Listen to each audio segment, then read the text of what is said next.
We are now recording. So tell me your name. My name is Sheryl Sanders. Sheryl Sanders. Thank you for agreeing to do this interview. I know that you have been the longest employee of the Lawrence Community Shelter ever. Ever. Is that correct? Well, except for Lauren Henderson. Okay. I think Lauren Henderson's was the longest serving. Okay. Yeah. And you work for every director there, right? Every director. I think the 10 years, probably 8 interim and regular directors. Okay. How does that feel? At the time, it felt terrible. Okay. Because you never knew who was going to be there, Right. what was going to happen, and everybody had a different way of doing things, so we were in constant chaos and Okay. constant flux and trying to figure out the right way to do things according to the director that we had.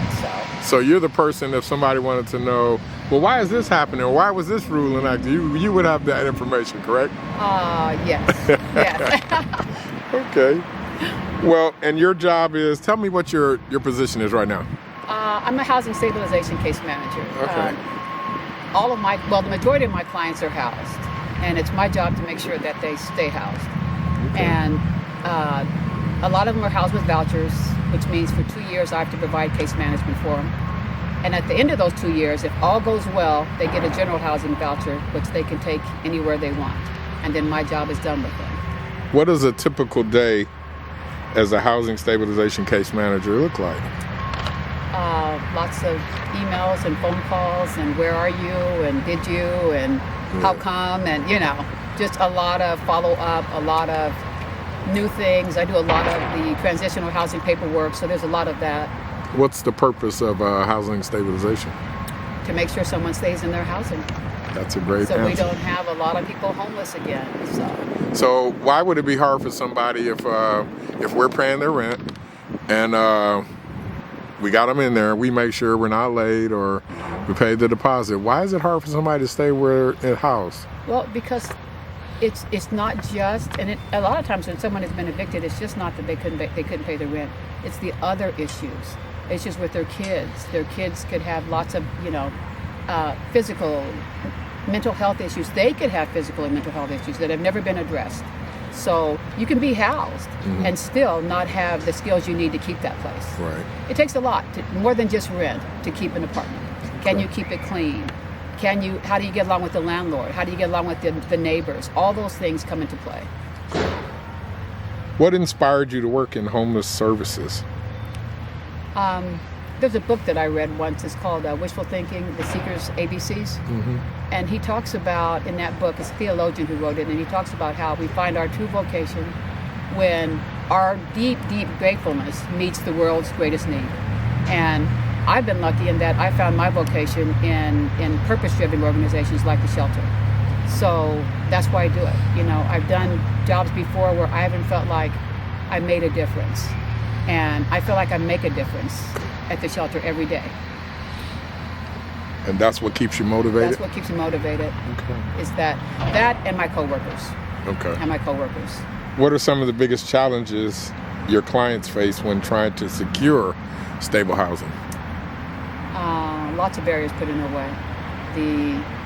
The different changes in what landlords want, the 3 times the rent, all these other things that people that work for the landlords, they could not afford, they want our people to afford. And it's not just us, it's everybody that is looking for an apartment in Lawrence right now.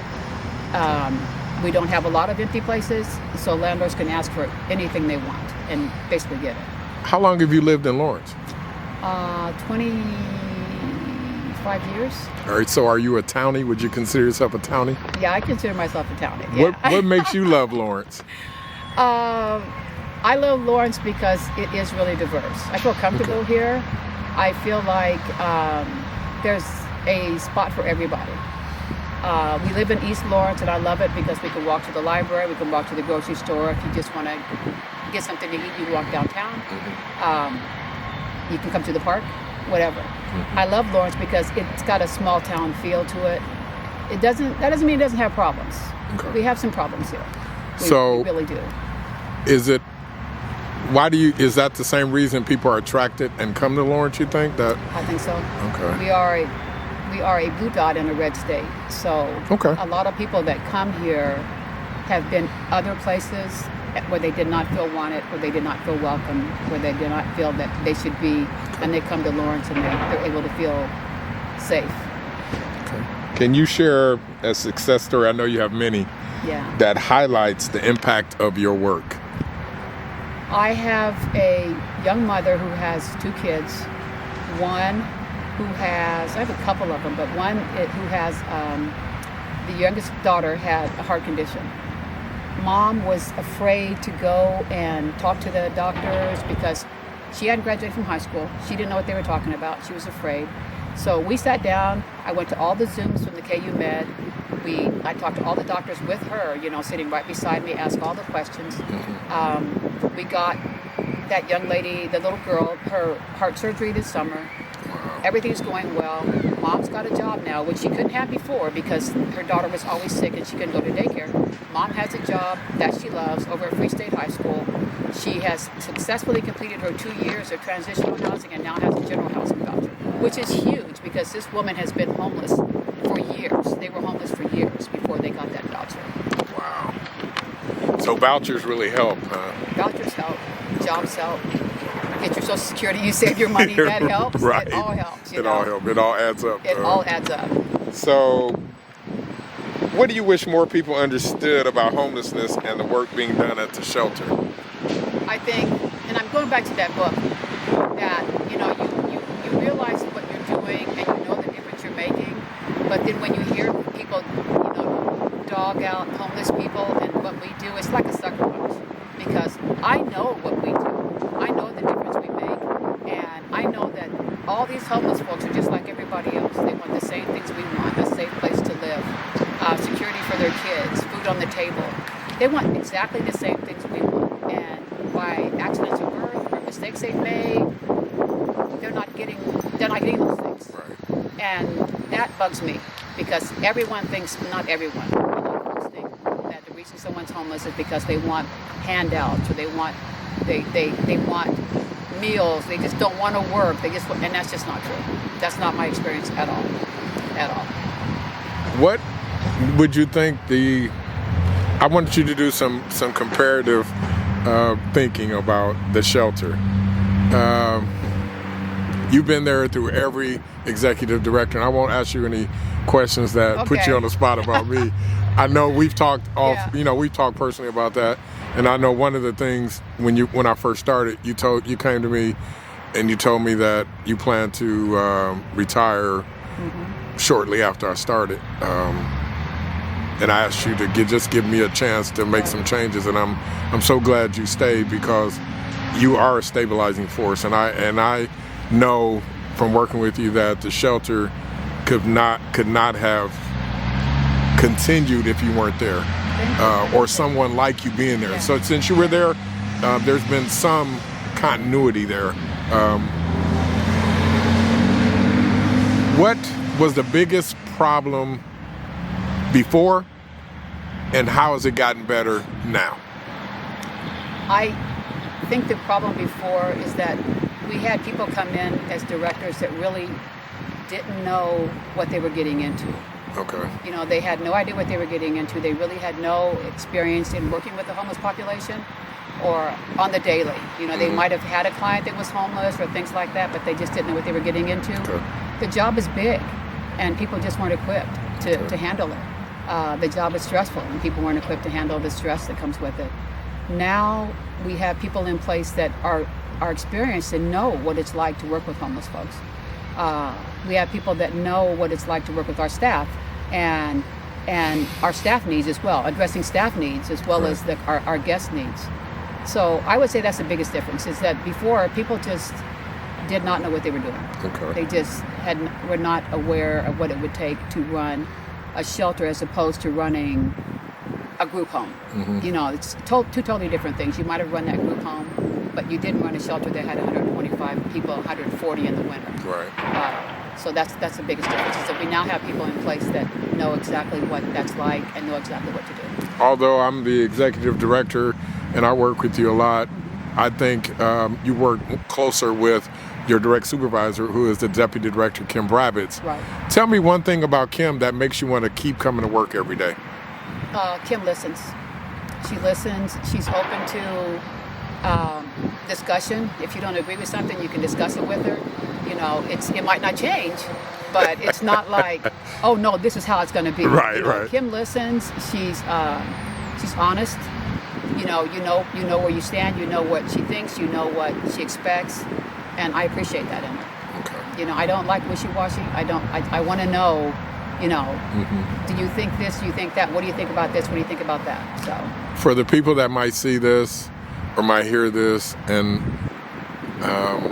have whatever preconceived idea about the shelter or about homelessness or about the people that we serve, what's the one thing you can tell them that would benefit them the most to do? as far as coming to the shelter, or just when they see somebody that's homeless, when they think about the shelter, when they think about people that do this work on a daily basis, and they might become disenfranchised because they don't see the movement. We know Right. that things are changing daily, but it's changing on a level that's slow. So it's not often that people can actually see the change. If they look today and tomorrow, it'll Right. still look the same.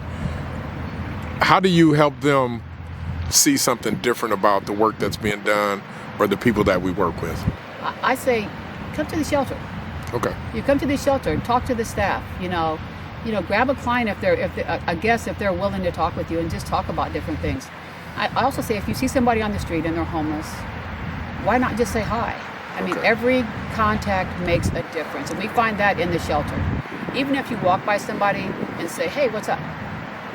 Hey, what's up? Every day, and if that person doesn't respond to you, maybe on the 50th day, they'll say, "Hey, what's up?" Okay. They know who you are. They know that you care about them just by you acknowledging them every day. That makes a difference. So to do the wide berth around a homeless person because you're afraid they're going to ask for something or whatever, just say hi. You know, nobody's going to bother you. Nobody's going to ask you for anything. They're just regular people. Homeless people are just regular people. And I think people also need to understand that we can have horrible moments in our homes. Nobody even knows what's going on in our homes. And we can just have terrible moments, terrible things happen. But a homeless person has them in broad daylight because they have no home. The same things that are going on in different people's homes go on with homeless people. And you see it, not because, oh God, it's because they have nowhere else to be a human being except out here in the open. And so people see that, they make judgments, but they don't think that could be me. I miss a couple paychecks, I could be homeless. They don't think, oh man, just last night I had an argument with my significant other. But you see somebody have an argument with their significant other in the park and it's a big deal. So don't take that into consideration, that they're having their terrible moments in public because that's where they live, in public. We have ours at home because we have the grace, we're able to do that. We have a home, so that makes a difference. Well, sure. I really appreciate you being willing to do this interview. I think it'll be impactful for people to see and hear your story from you instead of me telling your story. Yeah. So I appreciate that. Thank you. Well, if anybody wants to talk to me, call me. Call me. If my cousin sees this, call me. I've been waiting. Yeah. Okay. Okay, thank you, James. Thank you so much. All right.